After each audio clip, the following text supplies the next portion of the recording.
After watching this video, mapaperfect mo na talaga yung professional adjustment. Ang Republic Act 9173 or as known as the Philippine Nursing Law or also known as the Philippine Nursing Law of 2002. Ang RA 9173.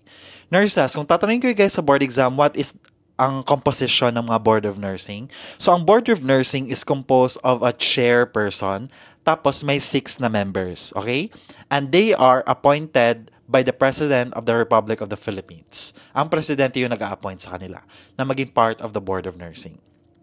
So, ang tatanungin ko yung nurses, ano ba yung qualifications ng pagiging isang Board of Nursing member? So, meron siyang mnemonics, guys. Tandaan to, RN man. RN man, okay? R stands for he should be RN, registered nurse, and a holder of a master's degree in nursing education. So, pwede siya MN or MAN, okay? N stands for not convicted to any offense. So, ang moral turpitude niya is klaro, walang kasalanan. M stands for a member of a good standing in an accredited professional organization in the Philippines. Example ng mga professional organization, guys, it could be PNA, the Philippine Nurses Association, ORNAP, the Operating Room Nurses Association of the Philippines, PONA, Philippine Oncology Nursing, MCNAP, Maternal and Child Association of the Philippines. So marami pa, guys. Actually, madami pang mga professional organizations. So dapat maging member din sila doon. A stands for at least 10 years of continuous practice, the last 5 years of which are in the Philippines. So 10 years dapat na pursige continuous yung trabaho. No, pagiging member sa mga organization, walang mga conviction, ganyan. And then, N stands for natural born citizen or a resident of the Philippines. Okay? So, emphasis doon, guys, sa 10 years, tapos 5 years dapat sa Pilipinas. Now, sa terms of services naman, gaano katagal ang pagiging member ng Board of Nursing? So, ang nakalagay dito, guys, they are appointed for 3 years and eligible for reappointment. Pwede silang i-reappoint, okay? So, maximum of 2 terms only. An appointment to a vacancy shall be an expired portion of the term.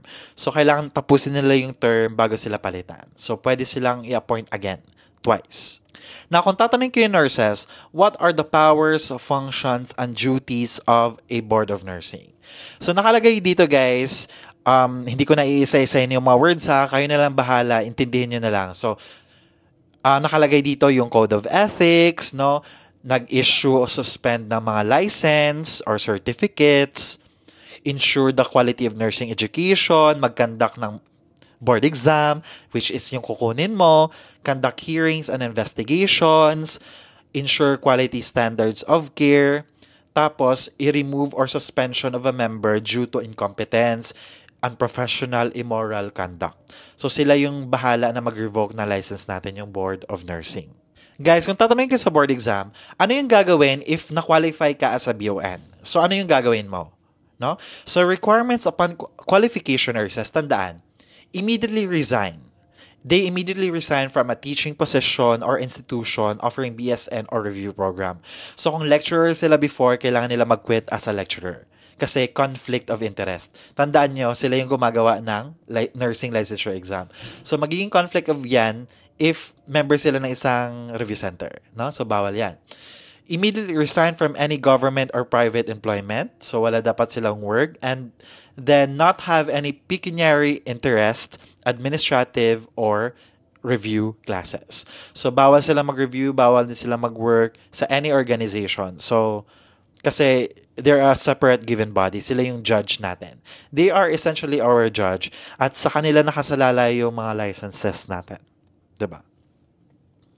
Now, nurses, kung tatanungin kayo guys about examination and registration, at least may idea na kayo guys, no?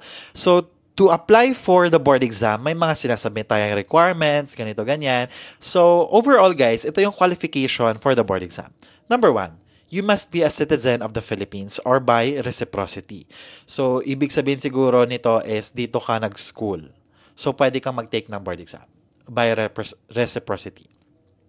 Also, may good moral character. So, wala kang mga violence or mga misconduct, ganito, ganyan. Tapos, may BSN degree ka from a school duly recognized. So, ibig sabihin yung school mo is accredited by CHED, alam na may nursing school doon, nakakapasa sa standards, ganito, ganyan. So, yan yung mga qualification to na mag-attend sa board exam. Next, let's discuss guys yung ratings. Board exam ratings. Kung tatanungin ko yung nurses sa board exam, ito lang yung general na sagot guys. So generally, makakapasa ka kung meron kang 75 na total average. 75% lang guys. No? At dapat wala kang below 60 na score sa any subject. Let me give you an example. Example guys, yung NP1 mo is 86, NP2 mo is 88, NP3 mo is 59, fortunately, NP4 mo is 75, and NP5 mo is 89. So, medyo mataas mo, meron kang below 60, which is NP3. Yung average mo is 79.4. Tama, pasado ka, di ba? Kasi ang kailangan lang naman sa general average, 75. Pero, sa scenario na to guys, wala kang license. Alam mo kung bakit? Kasi meron kang below 60 sa isang subject, which is NP3. At dapat, uulitin mo to. Sa next board exam mo, pwede mo kunin lang yung NP3. Gets? So, kailangan, maka 75 ka, general average, pero dapat, hindi ka mag-below 60, no? Halimbawa, if yung NP3 mo is 63, tapos naka 80 ka or 79, pasado ka, no? Kasi hindi siya below 60, okay? Tandaan yan. Don't be confused, guys. Nurses, if tatanungin kayo, guys, kailan nire-renew yung certificate of registration or license natin as a professional nurse? Every 3 years on birth month. Okay? Sa birthday mo. So, ano naman guys yung rules natin sa revocation and suspension of professional license? Paano matatanggal yung license sa atin or ma-revoke? Number 1 guys, kung may criminal offense tayo na ginawa. Halimbawa, nakapatay tayo or gumawa tayo ng krimen. Ganyan. Or meron tayong unsound mind. Ibig sabihin nun guys, hindi tayo nasa tamang pag-iisip. So, pwede na ma-revoke yung license natin or ma-suspend tayo. Unprofessional or unethical conduct, magnanakaw ka, gumagawa ka ng mga vandalism, battery, ina-assault mo yung mga kabaro mo or yung mga pasyente, no? Gross incompetence, no? Nakapatay ka ng pasyente kasi pabaya ka or serious ignorance. Malpractice or negligence, no? Pinabayaan mo yung pasyente, nagka-problema doon, na aksidente, di ba? That's negligence, guys. Fraud, deceit, false statements, no? Yung pag-commit mo ng fraud, pineke mo yung mga certificate mo, hindi ka pala nag-nursing, ginawa mo lang yan sa recto, di ba? Mga ganyan, deceit, false statements, gawa ka ng kwento. So, yan yung mga grounds for revocation of license, guys. And then, practicing a profession during suspension, tatanggalin talaga yan. Kung masususpend ka, pwede ka pa naman mag-practice niyan.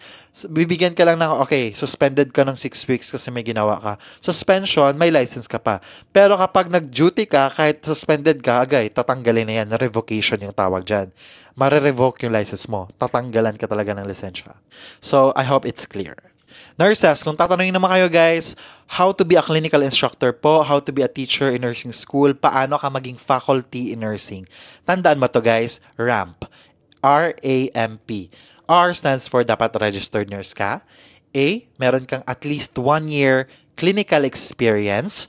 M, may master's degree ka in nursing. It could be M.A.N., Master of Arts in Nursing, or M.N., Masters in Nursing lang. If you want a separate video, guys, gusto ko i-explain sa inyo ng klaro ano yung difference nila, MN and MAN. And then P, guys, dapat professional organization ka, member. Member ka ng PNA or the Philippine Nurses Association. So, RAM. Tandaan mo yan. So, kung tatanungin kayo, nurses, paano naman kuya maging dean? No? What are the qualifications to become a dean sa isang nursing school? Number 1, guys, basic qualifications of a faculty. Babalikan mo, ano ba yung faculty na qualifications? RAMP. Diba? Tandaan, balikan mo na lang yung video ko doon. RAMP. Diba? Basic qualifications of faculty. Number 1 yan. MAN. Master of Arts in Nursing ka dapat. Master of Arts, ha? Tapos pangatlo, with at least 5 years experience in nursing, bedside. Ganun. Nurses, kung tatanungin naman kayo guys, kapag makapasa ka sa board exam, ano ba yung trabaho mo? What is the essence of being a nurse? What are the duties and responsibilities of a nurse? Number 1 guys, gagamitin natin yung nursing process to provide nursing care. Number 2, gumawa tayo ng mga trainings, mga research, mag-teach tayo, mag-guide. Yan yung pangatlo, supervised nursing students, no? So, kung may makikita kang mga nurses dyan na matataray at galit sa mga estudyante, sabihin mo sa kanila, uy, duty mo yan. Your job as a nurse and part of your responsibility is to support, teach, and supervise nursing students. No? Mag-develop ka ng mga relationship, linkage with community resources, no? Maging part ka ng community and healthcare team, mag-educate ka ng family, and mag-adhere ka sa code of ethics. Dapat i-practice mo yung tamang pagrespeto ng confidentiality, ng privacy, bawal mo i-battery yung pasyente, maganyan-ganyan, 'di ba? So magkaroon ng adherence to code of ethics. Sundin mo lang yung code of ethics. Nurses, punta naman tayo guys sa pinakasuki sa board exam, which is paano maging isang nursing administrator. Meron ditong 5 guys. Iisa-isahin natin guys yung mga qualifications nila para at least sa board exam, master mo na to. Number 1 guys, paano ba sir maging isang nursing supervisor or manager? Or tinatawag din na first level manager. Paano maging nursing supervisor? Number 1, you have to be a registered nurse. Okay? RN dapat yan. Number 2, you have to have at least 2 years experience as a nursing administrator or general nursing service administration. No? So, nag-work ka as admin work. No? Number 2, must hold a BSN degree. Siyempre, naging RN ka na nga. With at least 9 graduate level units in management and administration. So, meron kang units sa administration and management kasi supervisor nga yung a-applyan mo. And number 4, you must be a member of good standing, no? Yung tinatawag na moral turpitude, no? Dapat wala kang mga kasalanan, dapat wala kang mga ginagawang krimen or wala kang bad moral character, 'di ba? In an accredited nursing organization. Again, remember mo lang yung mga nursing organizations na nilecture natin kanina. Number 2, kung tatanungin naman kayo guys, paano naman nurse resting maging chief nurse or director of the nursing service, no? So, number 1 guys, to meet the qualifications of a supervisor. Okay, balikan mo lang kanina yung kaka-mention ko lang noon kung ano yung quality ng mga nursing supervisor, yun lang yun. Plus, dapat may 5 years ka as a supervisory or managerial position in nursing. And dapat meron kang Masters of Arts in Nursing. Hindi MN, kundi Master of Arts in Nursing. Pero actually guys, sa Philippines, MN or MAN, okay lang naman doon. Wala naman talagang distinction. Okay lang naman pag MN ka or MAN. Number 3 guys, paano naman maging chief nurse sa isang primary hospital? So, same lang din guys. Same as a nursing supervisor, RN, may units sa managerial position, may 9 units ka na binigay, tapos good moral standing, ganyan. Tapos, idadagdag natin guys sa chief nurse in primary hospitals, meron kang 2-year admin experience, management, RN, and organizational member. Essentially, the same lang sa supervisor. Chief nurse in public health agencies. Magkaiba to guys ha, sa primary hospital, tapos sa mga public health agency. Again, same lang sa nursing supervisor. Tapos, ang priority dahil public health nursing ka, public health agency yung applyan mo, dapat meron kang master's degree in public health or CHN or community health nursing. Kasi naman, di ba? Klaro naman chief nurse ka sa public health, syempre, dapat may public health background ka, master's degree in public health or community health nursing. Huh? Number 5 guys, lastly, paano naman sir maging chief nurse sa military hospitals? Again, same lang guys na qualification as a nursing supervisor. RN, good moral turpitude, may 9 units, 'di ba? And ang priority nila dahil military hospital ka, dapat may master's degree ka in nursing and meron kang general staff course or GSC para ma-qualify ka at mas pipiliin ka, papaboran ka na maging chief nurse sa mga military hospitals. And that's it, nurses. Na-master mo na guys yung professional adjustment. And hopefully guys, kung tatanungin kayo nito sa board exam, hindi na kayo mabablanko because you mastered it today. Okay? Don't forget to share this video to everyone guys you know na magti-take ng board exam this year. And I hope mag-enjoy ka. Happy studying lang. Keep on going and you will be a registered nurse just like me. See ya!